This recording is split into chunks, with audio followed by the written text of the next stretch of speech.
So have you ever wanted to communicate? Have you ever wanted to communicate with somebody and you just don't know what to say? The words just aren't coming out. Very appropriate. Very appropriate to right now. It's all right. I got some pre-workout, guys. I'm gonna be awake in a second here. First off, today we are going to be all about communication. It is, knowing the right thing to say, how to respond, how to not react, how to do so in a way that the other person feels like you're really genuinely listening to them, so you can create that like safety, so they can tell you the things that they need to tell you, whether that's with family, whether that's with you making a sale, whether that's with you impacting somebody in their life. All of these things has to do with being able to effectively communicate. Because sometimes we can say things and people can take them the wrong way, which to some extent, like you can't control that. But what you can control is how clear you are when you communicate. So today, what we're going to do is we're going to take you through a process to help you identify how to get even more clear.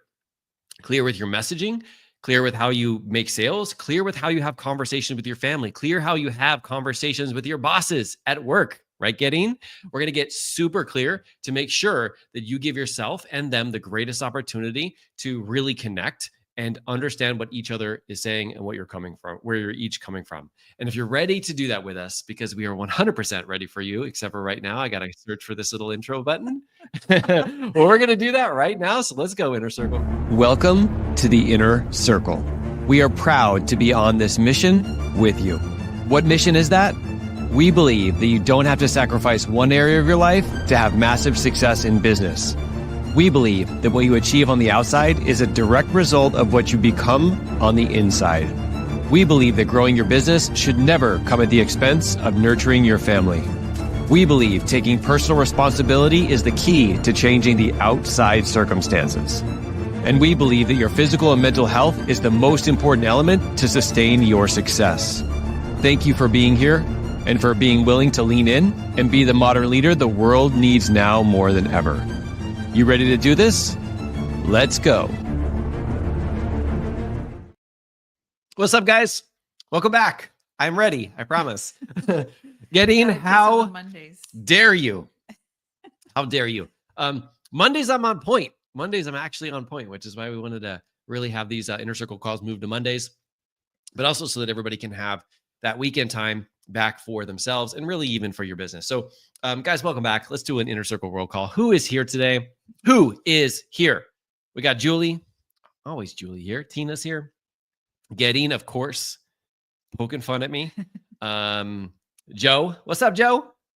Shelly's here. Shelly just finished moving. Shelly, how are you doing now that you moved into your new house and you gave up the keys to your old one? You were building your desk the other day. I think we were having a conversation about, isn't that a great feeling when like that's all done? Mm-hmm. And you're like, okay, here's my office and here's my desk. And man, moving can be super stressful, but when you're done, it feels incredible. It feels like time to go, right? It's a beautiful transition into like thinking about the new year and what's going to happen in the new year. So, which kind of leads me to something. Is it cool if I share a little bit about the new year? Yeah. Okay. Because you told me I wasn't supposed to. So I figured I'd call you out here. I'm just kidding. I'll tell you what to do. Guys, super pumped to do today's training with you. Really all about like connecting when it comes to communicating, but we want to communicate some things with you guys. I know recently we moved the Inner Circle calls to Monday and I totally messed up and I should have had this in the event. I actually created the event this morning. I'm like, how did I miss that? But we will have all the events moving forward. I promise you. And then there's always the calendar inside of the Inner Circle squad room. If you're not in there, definitely grab a spot in there. But I want to share with you, like, this next year for us, we're going to be taking our business and our life to the next level. I feel like over the last couple years, we have really gotten a little bit comfortable in terms of where we are, not only when it comes to our business, the things we talk about, the things we teach on. And we've teamed up with a lot of different businesses in order to help them really grow what they have really been putting out into the world. And we love doing that. And we've learned so much from that process. But while doing that, I kind of feel like it's time for us to take it to the next level too, which for us is the same thing that we ask you guys to do is the same thing that we do. And that is to put yourself in a different environment, like get uncomfortable, get to a position where you're figuring out who that mentor, that next thing is that's going to help you like take and elevate that. And then number 3 is bring along as many people as want to come along and run with you that you can. And so that's what we're going to be doing. So this next year, you're going to hear some things that are going to be coming down pretty soon. We're going to be creating some new things. We're going to be stepping out and doing some really powerful things. And we're going to be sharing those things with you guys. So we know we've been talking a little bit. You've heard in the app probably about a specific one-on-one program that I'm doing where I'm literally going to be taking on only 2 people to be able to help guide them through a year-long program that I'm going to be doing with them, where I'm literally going to be meeting with them every single week. There's some new strategies that we're going to be implementing, some new things that I'm actually in the process of learning. And I'm super pumped because we've been using this just in 2 weeks in our business. And our business is now starting to like really already reap the benefits of that. And I'm like, why isn't this something that I learned before? And so we're going to be doing all those things. We're going to be sharing them with the Inner Circle. I'm going to just say like the Inner Circle may actually get a little bit of an extra upgrade to do something a little bit different. I'm not 100% sure. We're actually meeting with a coach right after this to really discuss about what that future is going to look like. But I got to tell you, it's exciting. And I hope that you're along for the ride. Because one of the things that I always found is like when I have somebody who starts to run and I'm connected to them, it actually helps me run faster too, if I'm willing to get uncomfortable and lean into that. So we'll give you all those opportunities. We'll share all that behind the scenes as we go. That's pretty much all I'm able to share with you guys here today. Just know that it's going to be a super freaking awesome ride. And we love a lot of you guys to come with us too. All right. Anything else about that? All right, let's get into this. So let's talk about like this whole idea of communicating. Now, even like kind of what I shared right now, I wasn't able to give you like all the full details, honestly, because all the full details aren't worked out. But I wanted to communicate in a way that that really doesn't leave a lot of error for like interpretation, right? So when I think about communicating, when I think about how am I going to say this thing, I want to say it in a way that is easily digestible, but also like gets my point across, but doesn't allow the person to take it into an opposite direction, which, you know, like we said, you can't necessarily control them, but what you can control is how you clearly communicate. And so today I want to start off with why it is so hard to communicate. Like, what are some of the things we do to overcomplicate communication? And the reason why is because you know that one of the greatest forces on the planet has a lot to do with what we think in our mind, specifically our subconscious mind. And when we don't know why we overcomplicate it, when we don't know why we say things the way that we say them, we actually can't get to the root of that problem and help solve it by actually thinking about a different strategy.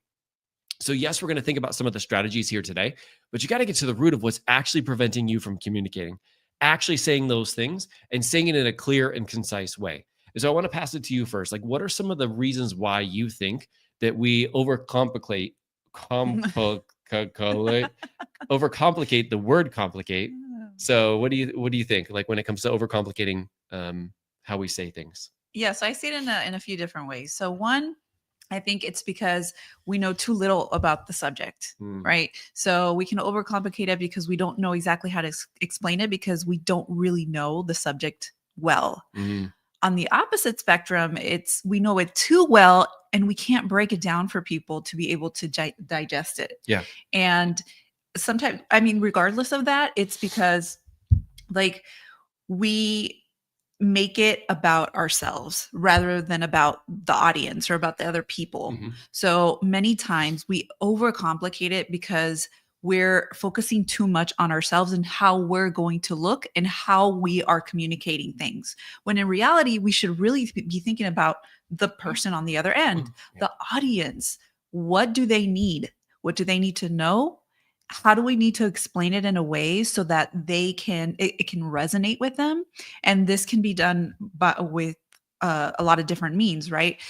If it's communicating about your message on social media or on an email, or you're actually just communicating with someone in a relationship, it's really about the other person. And we don't need to overcomplicate it because we're too focused on how we're going to look and how we're going to present things. It's really about focusing on what it is that they truly need to understand. So we're in a relationship? Yes. My palms are getting all sweaty right now. Palms are getting sweaty. Yeah, I really like that. It's and this happens a lot too when it comes to confidence, is like we make it about us. We don't make it about the other person. So if I am having a conversation with Andrew, my 15-year-old son, I'm going to explain coaching in a different way than if I were to talk to a master coach that I've developed on our team, right? I'm going to talk about coaching differently, right? Yeah.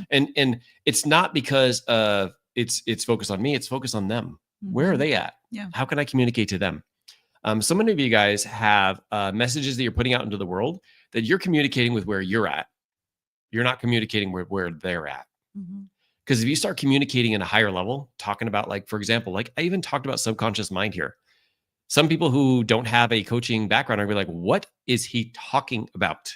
But I know that 80% of my people in the inner circle are coaches and they understand that. So I'm speaking your language.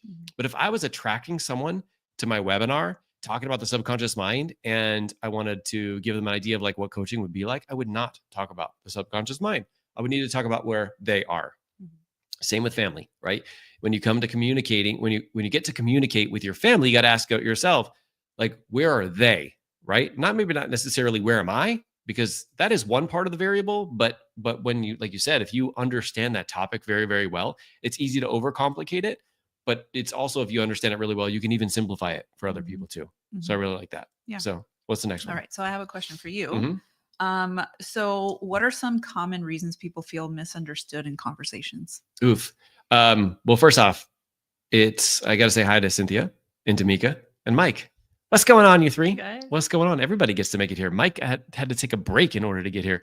It's good because we're going to teach you all about having clarity around conversations. Okay, so what was the question? It was like so why do you think people, or some of the common reasons why people feel misunderstood in a conversation? Yeah. Okay, so let me take it from the perspective of relationships first, because that's really where I learned this, and then we can go into a different one. So when it comes to like relationships, there's a couple things. First off, we have a lot of like expectations, especially of like people in our lives, where they should know what we're thinking. They should know what we want. They should know. And we have this like list of, we call it the manual in the Master Coach Training Program, a list of all the things that they should already know and what those things mean about us, or what those things mean about them, or how much they love us. And it has nothing to do with that. So we make a lot of interpretations because our brain wants to make meaning of things. Like, that's a really powerful thing because our brain can make meaning. But where it makes meaning, where there's no meaning at all, that's where we run into problems. So the first thing is we make meaning, or we have expectations or things that we think should happen, or it means this if this person doesn't do it. It has nothing to do with that. It has just everything to do with like, how do you communicate to the other person? What do they want? What do you want? And figure out like where the beautiful spot is in the middle, right? That's the first one. The second piece has to do with us jumping into helping people solve problems, because that's why we think that they're telling us about their problem. So one thing that I used to do with you all the time, I still do it sometimes, is Teresa would bring something to me and I'm like, oh, okay, so let me tell you the 3 steps to fix that, right? And she was like, I don't want you to tell me how to fix that. Get out of my face right now. And so it was more along the lines of like, she wanted just somebody else to hear what she was going through and to give her the time and the space and get to like empathize with her and see where she's at. And then after that, it could be sometimes where she wants help and sometimes she doesn't, right? And so sometimes we jump into giving people solutions and answers when in reality, that's not what they want, right? Because once again, it's not about us. It's not about us being the expert. It's about what they want. And if the person wants answers, give them some answers. But a lot of times they don't. They just want to, like, we call it processing. They want to process it out loud, right? Yeah. I mean, we've been doing some processing over the last week of something that we're going through and just talking about it. We're not necessarily looking for solutions, even though we've talked about 1,000 different solutions. We need to process it, because when you're processing things, that's usually not the time to make decisions, especially life-changing decisions. You've got to process it first. And on the other end of that processing, that's when you can like really be emotionally detached from it. And then you can make a better decision. Yeah, because that seems to be kind of our default, right? Where it's emotional first. Yep. It's that emotional impact, or that emotional stage where, I mean, obviously we're emotional beings. So it's important to have that. But to be able to communicate in that space is not always the best. Now let's switch this a little bit to business. Okay. So switch this to business. So we first talked about expectations. So sometimes in solving problems. So sometimes when we go into social media and we see people like talking about problems they're experiencing, things that they're going through, like we think about like, oh, let me tell this person like how to solve that problem. And we get into solving or trying to solve what we believe is the problem. And in reality, you coaches know this. What people say is never their problem, because if they knew what their problem was, they would already have a solution. They don't have that. I'm going to say this, a lot of you guys don't have it either, because what you think is the problem is generally not the problem. And when I get on a one-on-one call with you and you're like, oh my God, that's my problem. Now you're aware of it. Now you can actually solve it. Right. But you can't solve it if you think that you know what the problem is, but it's really not the right problem. Right. I did a post about this last week about my Crohn's disease. Like, frustrating. So frustrating when you're bleeding and you shouldn't be bleeding. And yet people are telling you like, oh, you just need to just go home and rest, or you just need to take this medicine that'll help you. Right. And 9 months later, nothing has changed because they weren't getting to the root of the problem. They were just trying to mask it on the top, which is what people are telling you. They're telling you they don't have time. They're telling you they don't have money. They're telling you that they don't have confidence. They're telling you that's surface level stuff. That's not what's really going on. You got to get in there deep and go, oh, you have Crohn's disease. Let me give you some things that actually work for Crohn's disease now, right? Mm-hmm. So we can get in and help to solve that problem, right? And that's the same thing that we do sometimes in our marketing and our messaging is we think that because people are talking about their problems, and that means that we have to come in and just solve them like that. But in reality, we haven't given the person the time or the space to even talk about it. Mm-hmm. That's why we highly suggest that you get on and you have conversations with them and you figure out what's best for them once you're there rather than behind the scenes, right? I mean, if you have personal relationship with people and you've coached them a bunch of times, like having a conversation via email or message or text or whatever, like go for it, right? But if this is the first time that you've ever had this conversation with this person, like you need to get in and ask them some questions to find out what they're really struggling with. Because what you think they're struggling with is usually not even it either, until you have had so many conversations that you know that people generally say that. And even then, I'm always open because got to tell you, like 50 times out of 50, like you'll get the same response. And then the 51st time, it'll be different, right? You'll find out that something happened in the past or whatever that's holding them back, right? Mm-hmm. So when you think about that, it's the same way as relationships. Is like you bring some expectations into the call, right? And I mean, here's another example of communication, right? You get on a call, and by the way, this happens 99 times out of 100 for me. They're like, yeah, like I'm going through some financial hardships right now. I can't really afford anything, but I'm like really, I just want to come here and just get your help right now, right? What their subconscious mind is trying to do is trying to get them safe. They're like, okay, I'm on a call and this person could try and sell me something. Let me try and throw up my barrier of like, I can't afford this time or money or whatever, right? And so their subconscious mind is like oozing out all over you saying, I need help, but here's the thing that's actually holding me back, right? Now, for me, when I'm communicating, I understand that's going on. So it gives me the ability of really getting in deep, seeing what the problem is. And when they see that I know that this solution is, they're like, how do I join your program?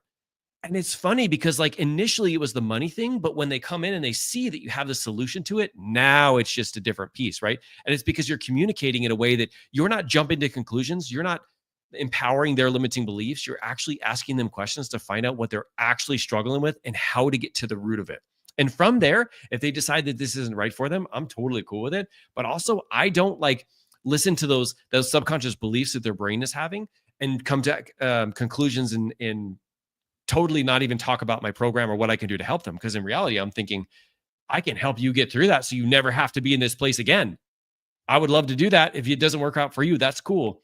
And when you have that kind of like energy around it and you're not just coming in and bringing your assumptions or what even the person is trying to say right there, like you're actually trying to get to the root of what's going on, that's where you can have that communication, right? But if that's fueling you to not ask questions because you're nervous about asking those questions, you're not going to be able to communicate effectively because now you're being driven by those thoughts of, oh, this is a waste of time. Why would I do this, right? How can I get off this as soon as possible, right? All of those things are not going to help that other person on that other end, no matter if they decide to join you or not. Does that make sense? Yeah, absolutely. So it's about making sure that you don't come up to assumptions and you don't start like leaning into all of the stories and the thoughts that you're telling yourself. Remember, it's about the other person, not about you. Mm-hmm. Okay. So let's talk about this whole idea of being an active listener, right? Because I want to make sure that we define this because some people get a little confused about active listening, right? So can you kind of like define what active listening is and maybe explain why it's important? Yeah, it's really simple. It's just listening to understand. Mm-hmm. Because when just think about like the last conversation you had with someone and they were talking.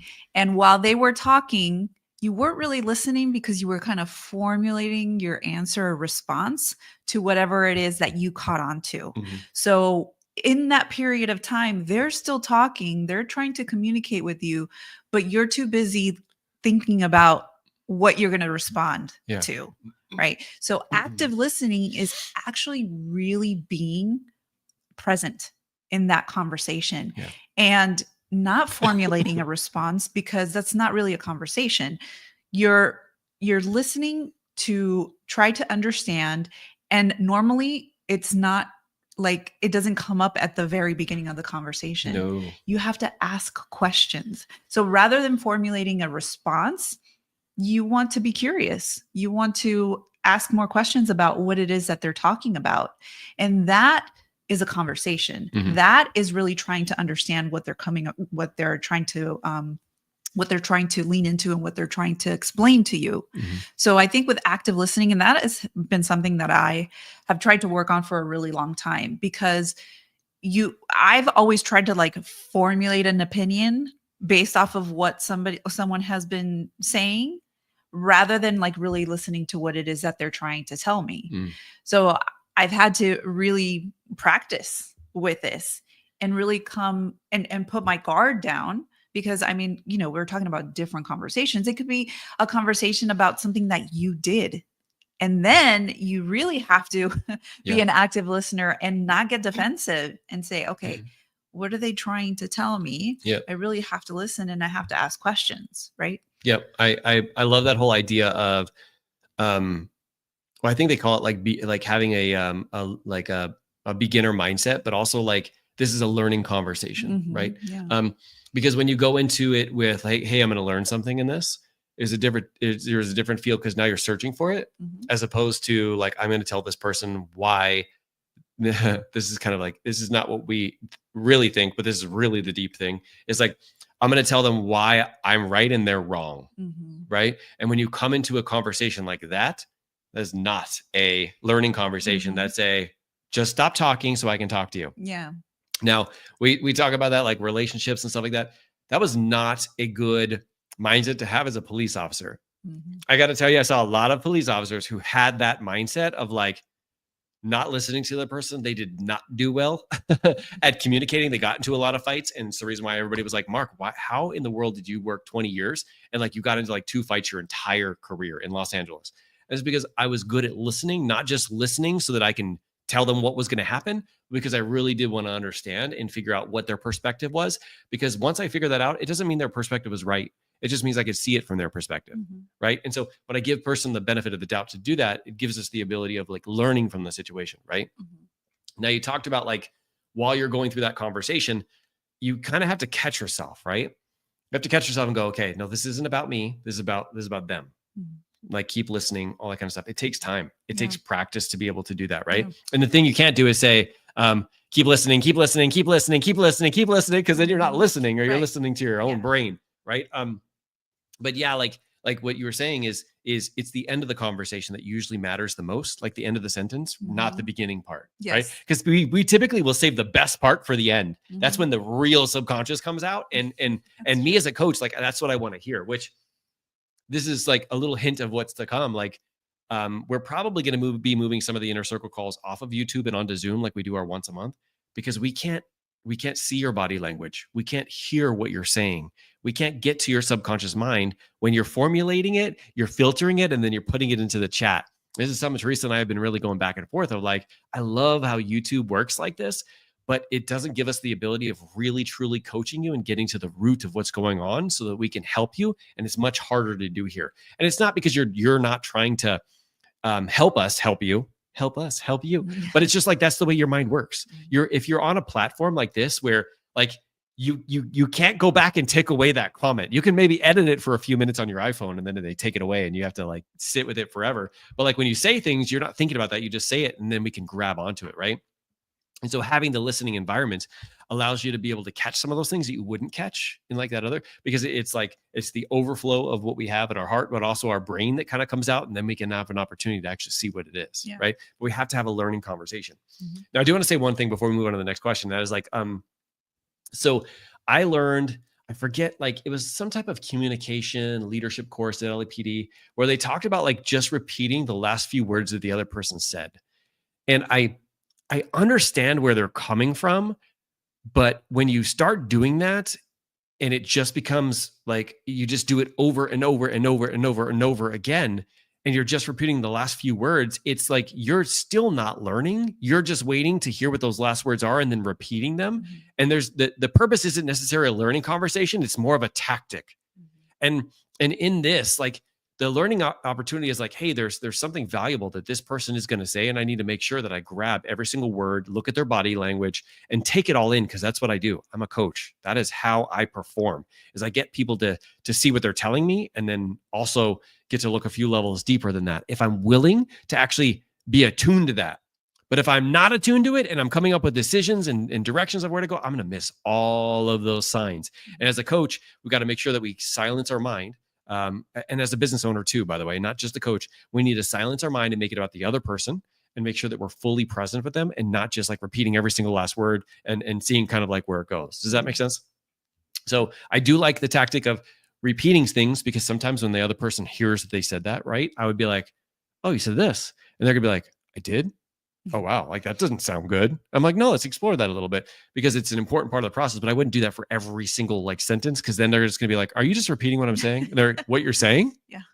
They're going to be like all over the place. So, okay. So, why do we sometimes jump to conclusions in conversations, and how can we stop? So it's kind of on the lines of like we talk about like a learning conversation and setting us up for success. But why do you think sometimes we do jump in and try to form those conclusions in our brain, and how do we stop doing that so we can actually be effective at listening? Mm-hmm.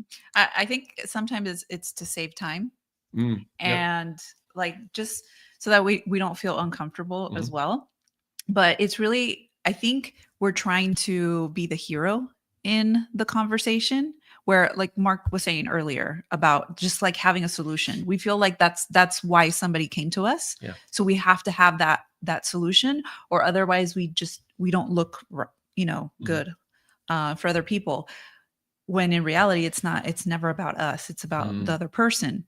So I think that we'll jump to conclusions because we already have formulated an opinion, like I said earlier, and that's not the right energy to have in conversations.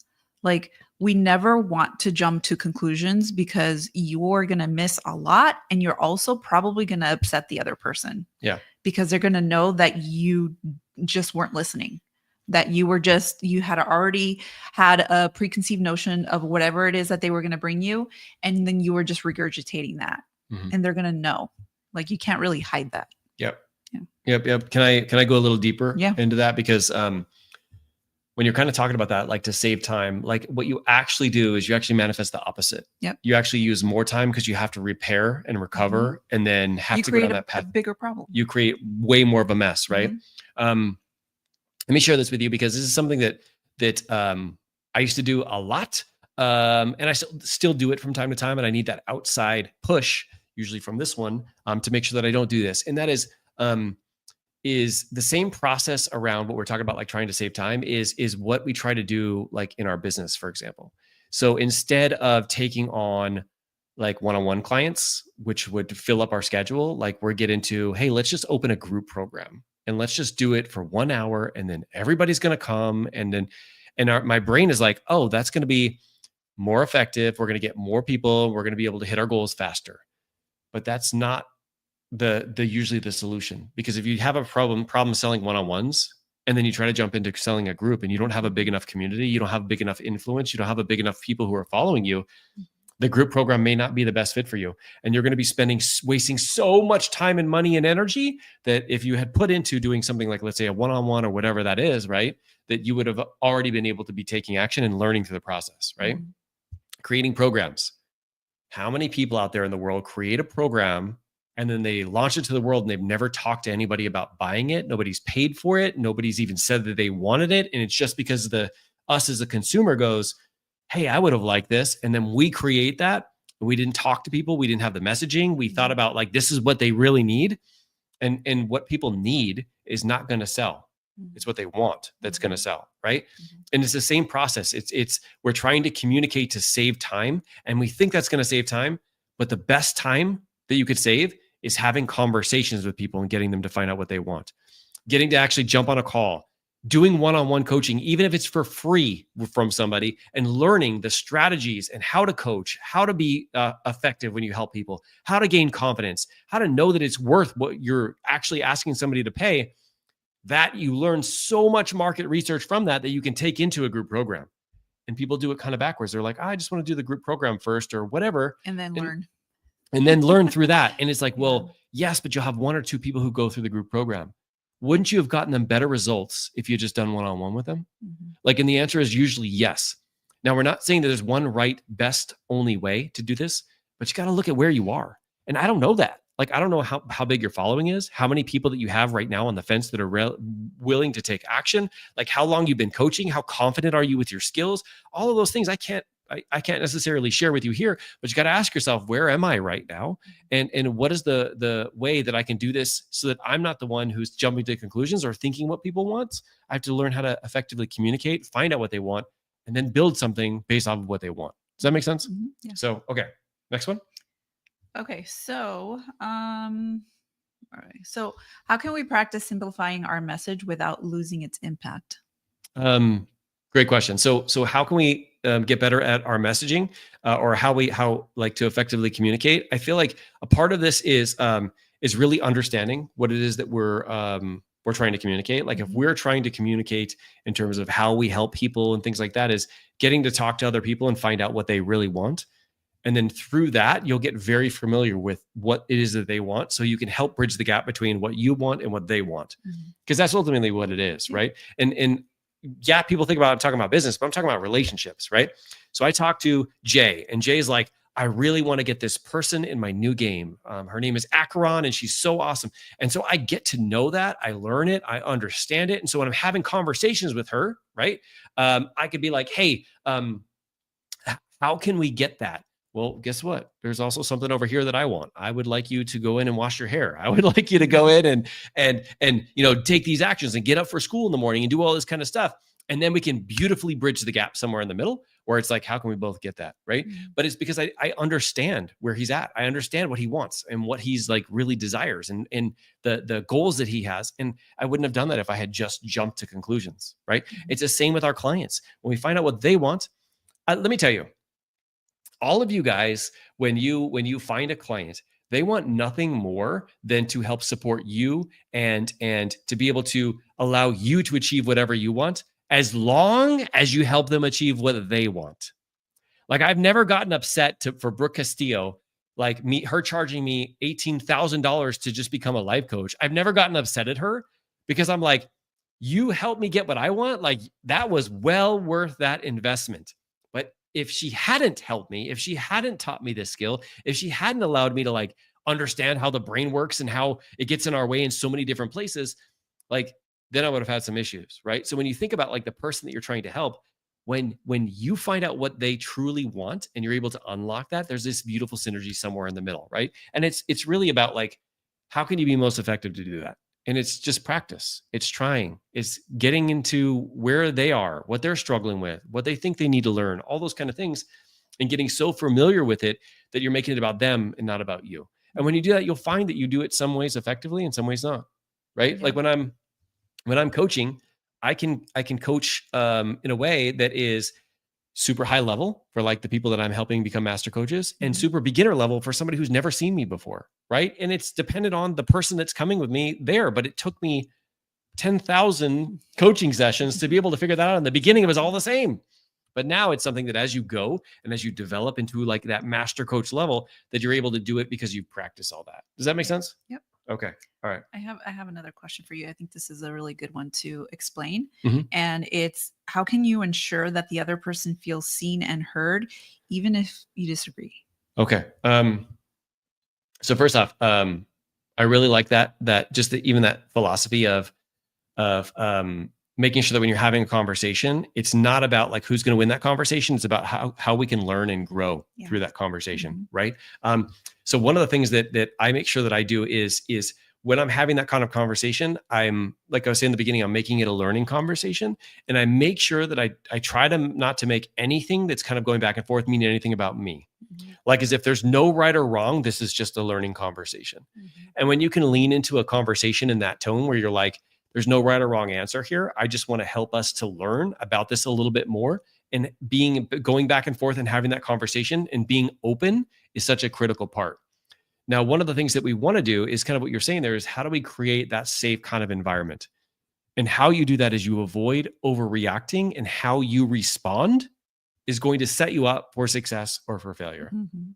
So if you have a relationship with your kid, a relationship with a client, a relationship wherever, and that person brings something to you, right? And it's a opportunity for you to tap into learning, and instead you react to it, you're teaching them not to bring that to you in the future. And you're teaching them not to actually have conversations that are difficult ones where you could learn so much.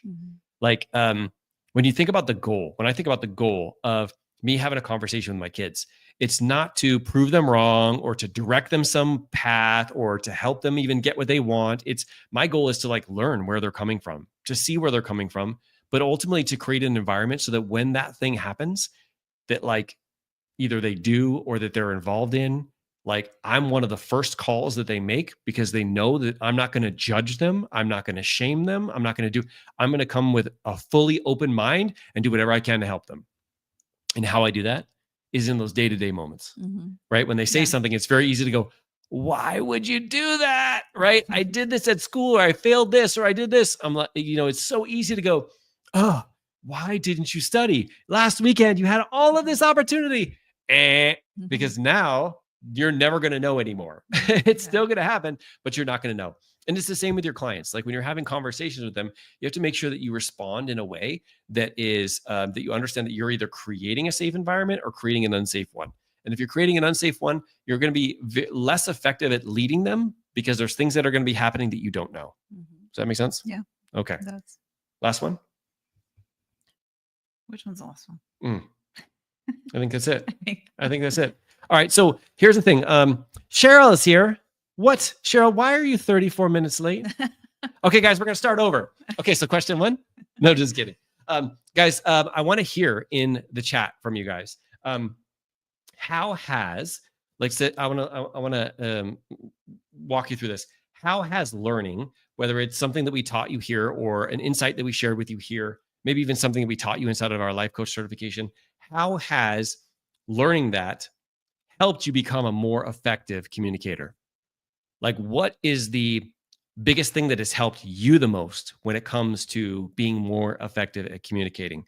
We want to hear in the chat, because we want to crowdsource some wisdom to hear what has worked the best for you, so that everybody else here in the group can actually grab it and move on with it too. So I'd love to hear from everybody, all 27 of you right now who are on.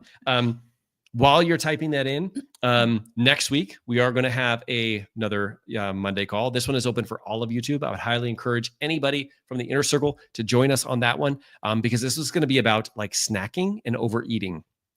So one of the things that people ask us about all the time is, how do you avoid snacking, overeating? How do you avoid emotional eating, emotional drinking, all that kind of stuff?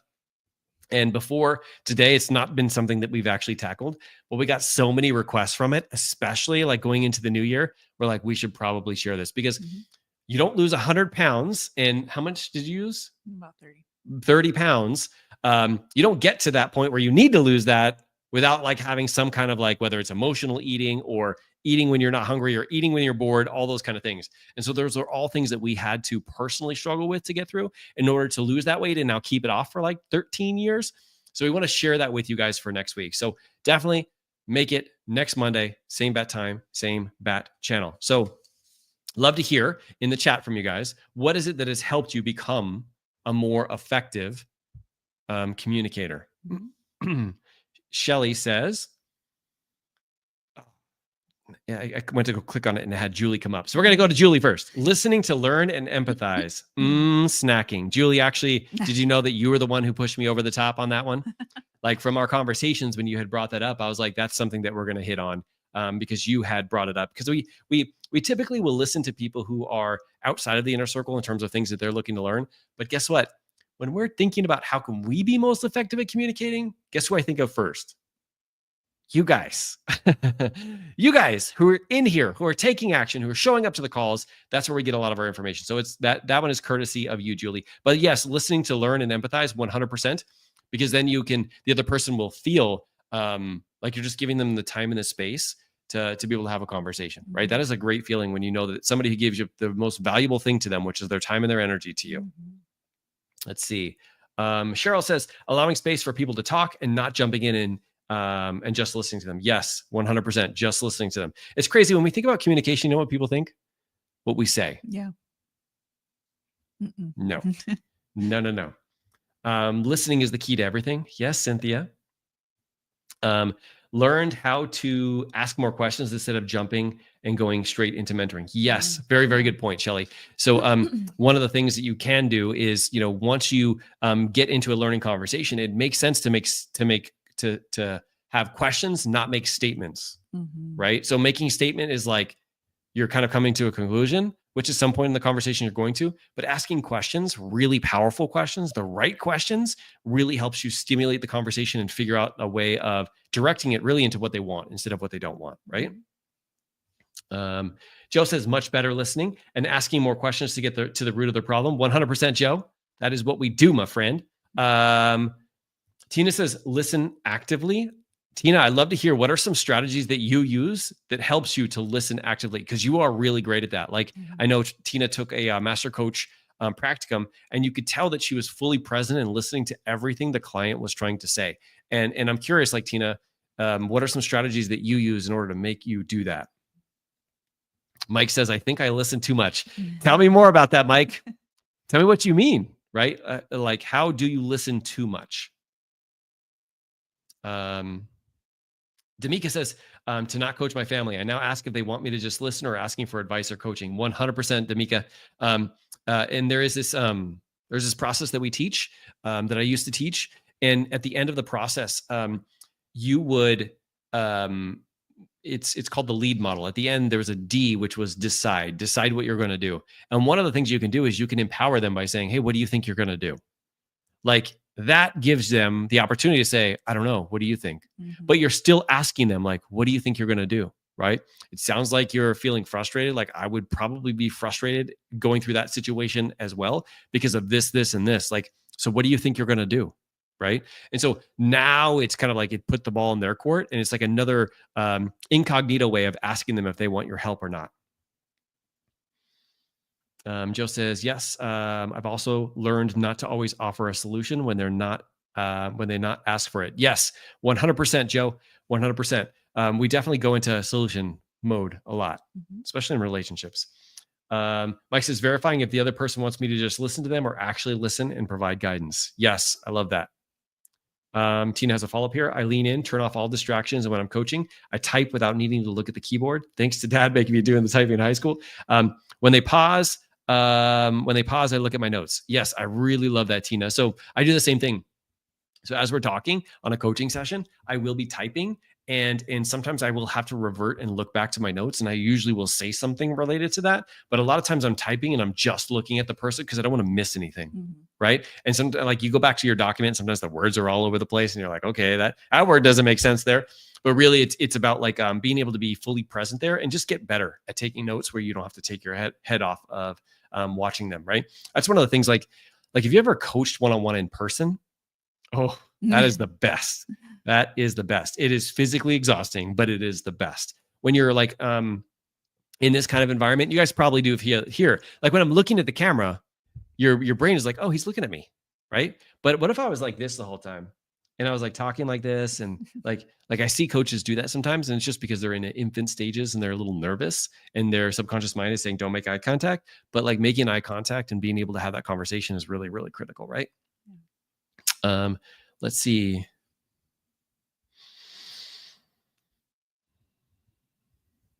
Mike says that's one thing that hurts me. I never learned how to type properly. Mike, did you know an old dog can learn new tricks?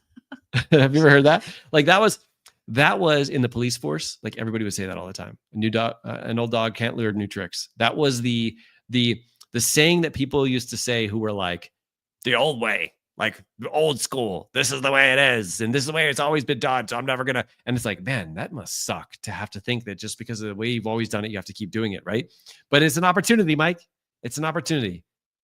There's some freaking amazing typing apps out there, by the way. There's the foreign language app too. What is it called? Duolingo. Get in was talking about. Yeah, Duolingo. My kids learn a freaking language from like an app nowadays. It's like crazy the amount of apps that you can lean into. Yes, the Siri does make some stupid auto corrections. 100%. 100%. It's never a duck. Julie. What does that mean? Autocorrect. Oh. I was like, what does that mean? All right, guys. Thank you for that. I needed that. Do you want to pull a card? We'll pull a card for the family question of the week. I know, by the way, I have some calls with some of you guys this week and next week. I know if you guys are looking for some additional help when it comes to 2025 and really leaning into some of the new things that we're going to be creating here, we have a way for you to apply. If you go to modernleadership.us/apply, I've been getting on the phone with a lot of you guys, Zoom, to be able to figure out like how we can help you get to the root of what's actually going on and then how to help you achieve goals in a different way. Because the truth is what got you here won't get you there, won't get you to the next step. You got to figure out like, what are the things that I've done and what's something new that I'm going to do in the new year to be able to help me get there. It's not just doing more of what's currently going on right now. It doesn't work like that. Business doesn't work like that. You have to evolve. And if you're looking for somebody to help you to evolve, reach out, fill out that application, and then we'll jump on a quick call to figure out what would be the next step. All right. All right. So here is the question of the day. And she's already laughing, so I'm curious what it's going to be. There's the question of the day to be able to ask at your dinner table. Okay. So what would you do for show and tell? I don't know if kids do this anymore, but we used to have this thing where you used to go and you used to be able to bring something in and you'd be able to do the show and tell. I remember like, I think one year was my Transformer. Like I wanted to bring Transformer. Wow, that's a shock. And then another year was Voltron. Like I brought the Voltron, which is like all of the different cats would come together into this big, like, I don't know. I haven't changed. Apparently I'm still a dork. And I used to bring that in and we used to talk about them and all that kind of stuff. And I used to collect Garbage Pail Kids. So did I. Cards. Yeah. Okay. We kind of grew up. I mean, we're only 3 years apart, so we kind of grew up doing the same thing. So I'm curious, guys, what would you do for show and tell?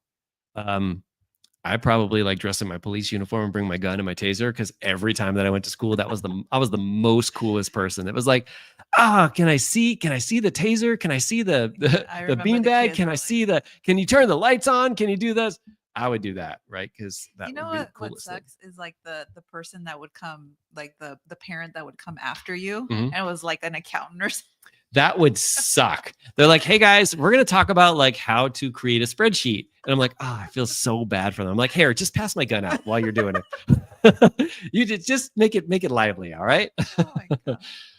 But that's just such a life. I think I would actually do something related to coaching. I don't know how I would do that for kids, but I probably would bring my gun too. All right, guys. On that note, appreciate you so much. Thank you for leaning in. Thank you for being a part of the Inner Circle. If there's anything we could do to help, please don't hesitate to reach out. You guys have an incredible rest of the week. Thank you for coming here. I know it was Monday instead of a Saturday, and I kind of messed up on telling you when it was. Thank you for always leaning in. Thank you for being who you are and for showing up the way that you do. The world needs to hear your message, my friend. If we can get that message out for you, we are here to do that. So thank you for what you do and keep leading for the front team. Bye, everybody. Bye.